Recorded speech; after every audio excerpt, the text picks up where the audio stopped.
Chandauli Lok Sabha seat से Samajwadi party के पूर्व मंत्री वीरेंद्र सिंह को टिकट मिलने पर कार्यकर्ताओं में उत्साह की लहर। सुबह से ही सपा और कांग्रेस के वरिष्ठ पदाधिकारी व कार्यकर्ताओं ने टैगोर टाउन स्थित आवास पर पहुंचकर दिया बधाई। सबसे पहले चंदौली लोकसभा के लिए आपको बहुत सारी शुभकामनाएं और बधाई। बहुत बहुत धन्यवाद। क्या प्राथमिकता रहेंगी इस बार लोकसभा चुनाव में? देखिए, मैं 2 बार मंत्री रहा, 10 साल रहा। पहले चिरई गांव विधानसभा क्षेत्र था। आप वहां जाकर के लोगों को देख सकते हैं कि जो फासिस्टवादी विचारधारा के लोग हैं वो बड़े लोगों का विकास करते हैं, लेकिन इंडिया गठबंधन पीडीए, जिसके सूत्रधार माननीय अखिलेश जी और समाजवादी का जो कार्यशैली है वो गांव, गरीब, किसान, मजदूर और सुदूर गांव के क्षेत्र के दृष्टि में रख करके विकास का काम करते हैं। उसका एक नमूना आप चिरई गांव के ढाक क्षेत्र में भी देख सकते हैं। जहां किसी की निगाह नहीं जाती वहां समाजवादियों की निगाह जाती है और उसके सम्मान, स्वाभिमान और उनकी कठिनाई को दूर करने के लिए विकास के कार्य किए जाते हैं। अब मंत्री जी, बात की जाए कांग्रेस और समाजवादी पार्टी से गठबंधन हुआ है, क्या लगता है कितनी सीटें आएंगी सपा के हाथ में? देखिए, हमारी कोशिश रहेगी कि सभी की सभी सीटें जीती जाए। विगत दिनों राहुल गांधी वाराणसी में न्याय यात्रा निकाले थे और उन्होंने एक बयान दिया था कि काशी के युवा और उत्तर प्रदेश के युवाओं को उन्होंने शराबी और नशेड़ी घोषित किया है। अपने बयान में उन्होंने बोला है, क्या कहना चाहेंगे इस पर? ये शब्दों को तोड़ मड़ोड़ के पेश करने की बात है।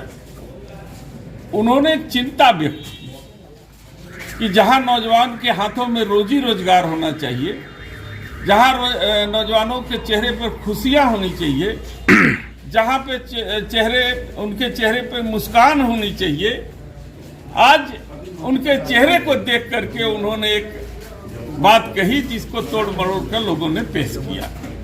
उनके शब्दों पर मत जाइए, उनके भाव पे जाइए। उनका जो भाव नौजवानों के प्रति था, उनका जो बनारस के प्रति प्रेम था, उनका जो नौजवानों के प्रति चिंता थी, वो सारी चिंताएं उन्होंने व्यक्त की। और आप जानते हैं कि गोदी मीडिया किस तरीके से उसको उछालती है, ये उसका एक नमूना है। हृदयपुर गांव में इस समय किसान परेशान है। वैदिक सिटी बनाने की मांग है, उसको रद्द करने की मांग कर रहे हैं। पूर्व सांसद ने 337 करोड़ रुपए बकाया लगाया है। किसानों से लिखित समझौता हुआ था कि पैसा देंगे, अब तक नहीं मिला। देखिए, ये सरकार झूठे वादे करती है और बड़े लोगों के लिए काम करती है। आज ही आप अखबार में पढ़ लीजिए कि जहां पर समाजवादी सरकार ने गरीबों को मुफ्त चिकित्सा देने की बात कहती है और तमाम जिला अस्पताल, पीएससी सेंटर, सीएससी सेंटर और ये दीनदयाल अस्पताल, ये सारे अस्पताल उन्होंने गरीबों के कल्याण के लिए और मुफ्त में दवा और इलाज के लिए बनाई थी। आज एक प्राइवेट कंपनी को देने की घोषणा जो है मोदी जी ने कर दिया है। तो आप सोच सकते हैं कि आखिर गरीब जाएंगे कहां?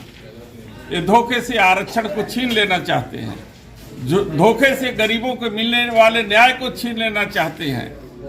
वो जो अग्निवीर योजना ला करके किसानों, मजदूरों के बच्चे जो फोर्स में जा करके एक गर्व का महसूस करते थे, उनको गर्व को छीन लेना चाहते हैं कि रिटायरमेंट के बाद न उनको पूर्व सैनिक का दर्जा मिलेगा, न उनको कोई मदद मिलेगी, न शहीद का दर्जा मिलेगा।